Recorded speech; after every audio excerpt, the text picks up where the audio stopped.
Je peux dire Thiomba maa ngi lay nuyu bu baax di nuyu internet yi lay suivre parce que machallah tu es très bien suivi. Merci beaucoup. Donc c'est un honneur pour moi tey ma jàkkaarloog ak yow fii ñu waxtaan. parce que waxtaan laa ko tuddee. Merci beaucoup. En fait il faut dire que AFACT association des femmes artistes comédiennes de Thiès mën naa ne ci mbootaay la juddoo mbootaay boo xamante ne ñoom day awa ñoom Badé dañ ko defoon invité ci artistes yëpp ñun ñëpp ñu bokk ci mbootaay bi mbootaay boo xamante ni dañ ci daan kaf di ci foo di ci ree mais aussi di ci def ay natt weer bu dee ñu ci natt ku am xew ñu ñëw jàppale la si xew bi ñu dem ba mu yàgg ñu ne waa est-ce que mbootaay bi duñ ko jël structurer ko def ko une association pour mieux nous faire comprendre mais aussi pour mieux nous faire entendre. D'accord ñu créer ko indi innovation créer association mais ñu ne yow la ñuy def njiit li nga nekk la présidente loolu aussi bu weesoo satisfaction bi nga ci am peut-être sa engagement aussi moo tax ñu jiital la. Présidente bi mën naa ni tur la rek titre la rek titre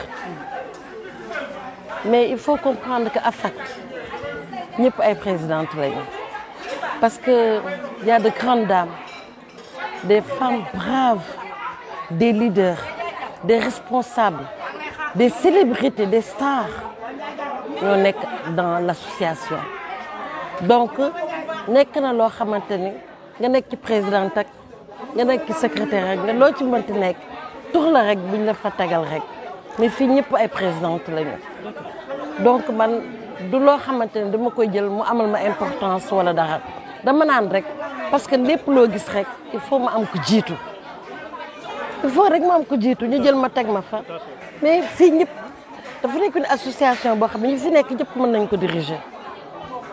Très bien alors mu nekk lu bees ñu gis ay artistes ay ndaanaan créer benn kuréel boo xam ne ay jigéenu kese la ci réew mi ngi door a am loolu aussi vraiment beneen engagement mais aussi beneen je peux dire que unité boo xam ne aussi am na ci artistes Thiès yi lay wane aussi.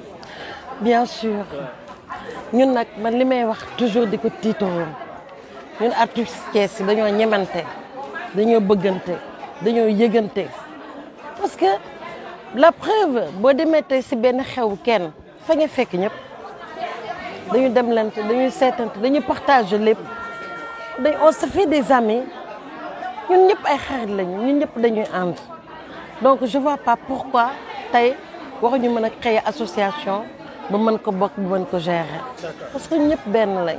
Très bien lan mooy objectif bi ngeen créer AFACT. En fait objectif principal bi c'est d'abord de nous unir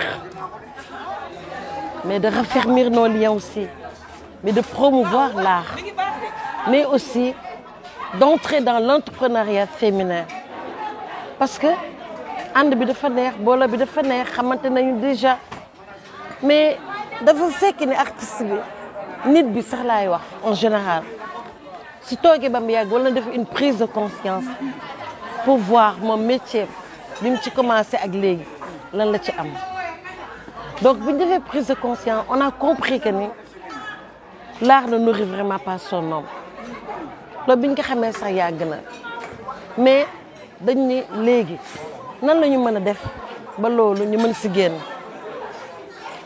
art dafa nekk benn métier boo xamante ne c'est un métier noble je l'avoue mais boo ci bëggee tekk il faut nga boole ko ak dara art bi kese am cachet kese mënul nourrir benn artiste mënul subvenir à ses besoins bu fekkee da nga jël sa cachet kese nga def ko muy sa salaire genre il faut nga allier ko ak beneen métier il faut nga dem jaay il faut nga dem bay il faut que nga dem am salon de coiffure il faut que nga am beneen métier mën naa ne ñun mag ñi nag on a tardé à comprendre cela parce que tey coono bi ñu nekkee nii bu fekkonte ne fekkoon na ñu wut beneen métier beneen liggéey bu tournage jotee ñu dem tourner bu dem def théâtre jotee ñu dem théâtre xëy na dina du méttee nii mu méttee mais malheureusement on l'a compris tardivement mais à présent qu'on l'a compris duñu toog di seetaan suñu rakk yi ak suñu doom yi li ñu dal ñoom mu dal leen loolu moo tax tey association bi premier bi c'est que ñu nekk ay femmes de développement ñu engagé wu takk suñu ndigg ñu liggéey.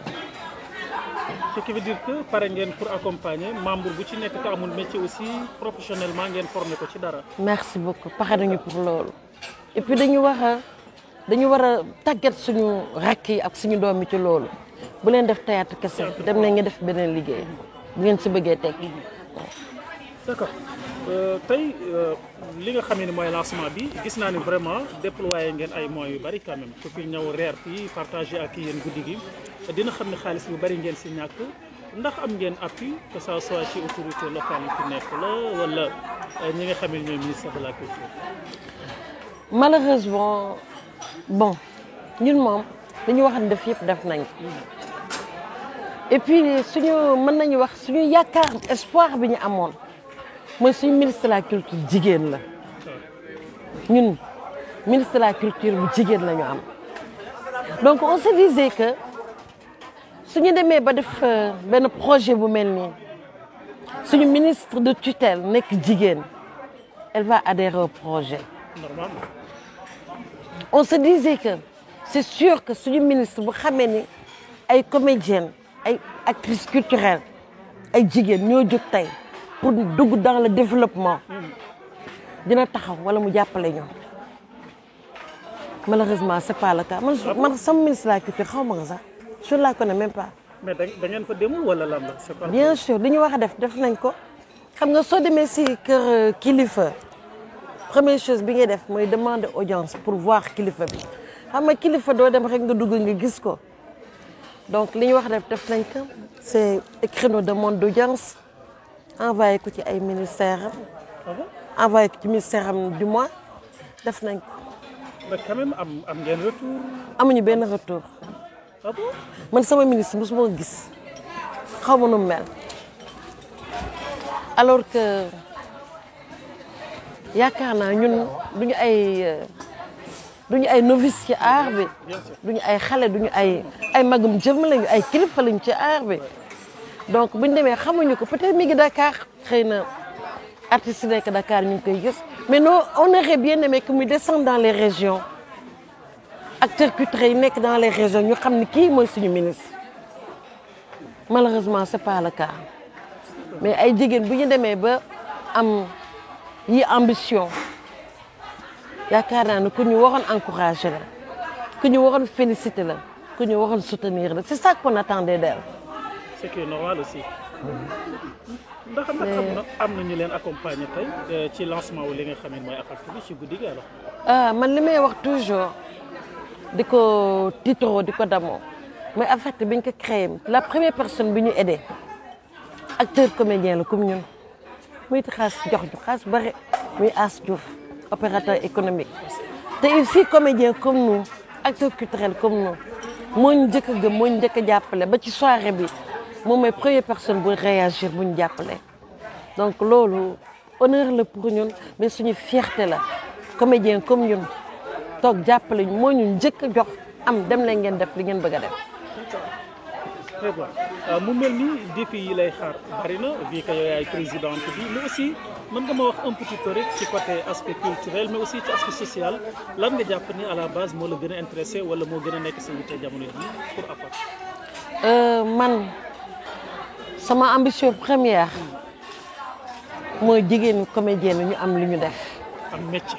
ñu am métier. ñu former leen ci dara. ñu former leen te formation yi ñu mën a def bari na transformation fruits et légumes am na fi même formation ci théâtre bi ñuy def nga jàng ko pour nekk ay professionnels mën na nekk mais y a plein de métiers mën nañ dem defi coiffure mën nañ def y a plein de métiers yoo xamante ni jigéen mën na ko jàng mu liggéey ci mu am ci dam ba pare mu continuer def théâtre xam te du ko yàqal dara.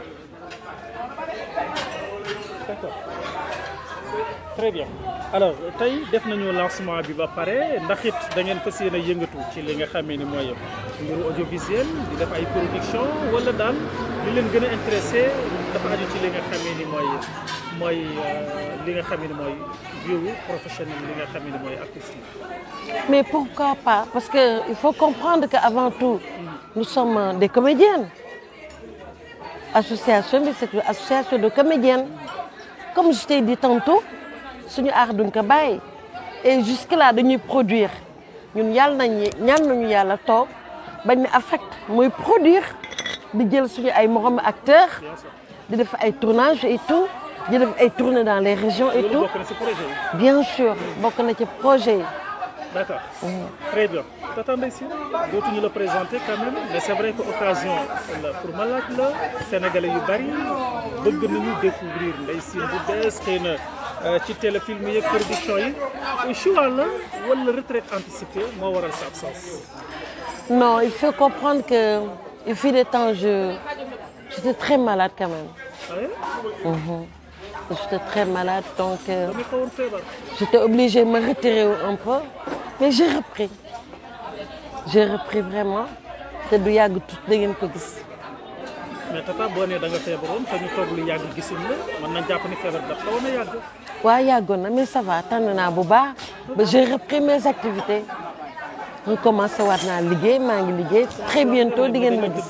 feebar daf la daan wala daf la tëjee. feebaru jàmm rek ak salaam feebar comme tout le monde donc ça va tànn naa bu baax. jarul ngay creuser d'aller loin. Très bien alors yaa ngi wax léegi ni kon mën nañ la xaar ci lu yàggul dara gis la ci yeneen projet. Très bien. producteurs yi contacté nañ la. Très bientôt même. ak waa Thiès wala waa Ndakaaru wala comment on dit.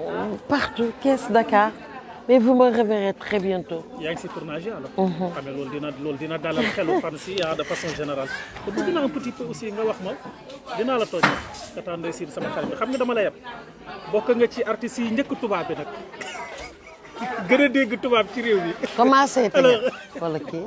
lan ngay wax tey sarak yi nga xamee ni tey ñoom ñooy nekk ci téléfilm yi tey ñu leen di wax ay actrices macha allah c'est vrai que bu dul formation bi sax ñu ci bari si ñoom aussi à travers les téléfilms ñu ngi leen di découvrir lan nga jàpp ni mooy la différencier ak li nga xam ne moo xew tey. différence comme quoi j'ai pas compris. ban différence moo am ci yéen ñi doon def théâtre am possibilité def téléfilm. ak ñi nga xamee ne présentement ñoom.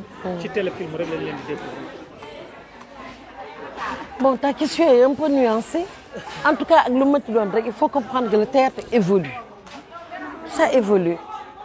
Actrice tey dañu oser par rapport ak ñun dañu oser rek mais lépp lu ñu def rek dafa am lépp lu ñu joué teg ko ci table bi rek c'est parce que dafa am.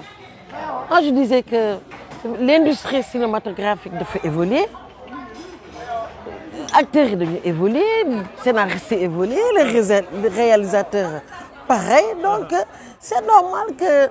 gisoo ne am na fay bu am parce que ñu bari dañ jàpp ne boo deful théâtre à la base formation bi dafay des am na ñu doon xalaatee noonu aussi yow gisoo ni am na fay booy gis ci xale yi bu ñuy jouer. non non il faut comprendre une chose.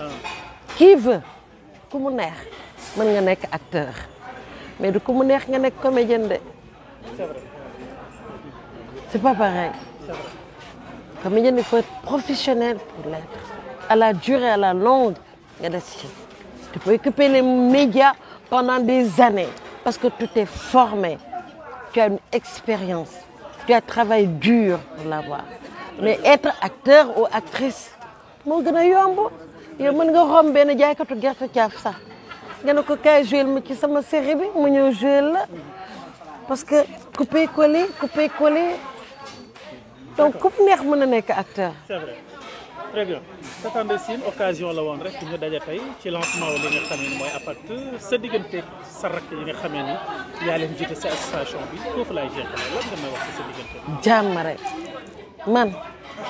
man maay su ma neexee ma ne man maay nit bi nga xamante ne aw ma noonu je le dis toujours pourquoi aw ma noonu soxlawuma ko ay sama noon yeeg sama nii. man soo ma bëggee dama lay bëgg soo ma bëggul danga may may jàmm sax ma danga may noppal ba pare da ngay sonn parce que après da ngay creuser di wër kii pourquoi ma wax ko bañ ma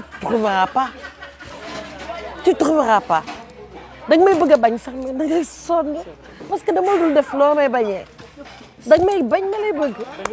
da nga boot ñëpp. je m'en fous l'essentiel man boo bleuwee ma bleu nga verte ma vert man daal noonu ma kenn je passe temps. je me fais pas d'ennemis, j'aime pas. Alors sonn nga trop depuis presque 3 mois. yaa ngi dox pour lancement wu li nga xam ne mooy association AFACTU. dañ lay encourager di la féliciter bu baax a baax. ci initiative bi mais aussi ci lancement bi ak réussite bi nga xam ne gis nañ ko. merci beaucoup merci beaucoup. merci à vous aussi. à très bientôt inchallah. merci. merci beaucoup. au revoir. da nga am problème ci sa biir néegu sëy moo xam kattan bu néew la wala manqué man yu wala sax jafe-jafe yi gaaw a daanu seen gam kattan nag dafa ñëw pour saafara leen bépp tawat bu ngeen di jàkkoonteel ci seen néegu sëy ku bëgg ci gam kattan boobu da ngay woote ci 77 490 09 20 ak seen gam kattan jàngoro yi sëy dafa jeex tàkk ci même réew.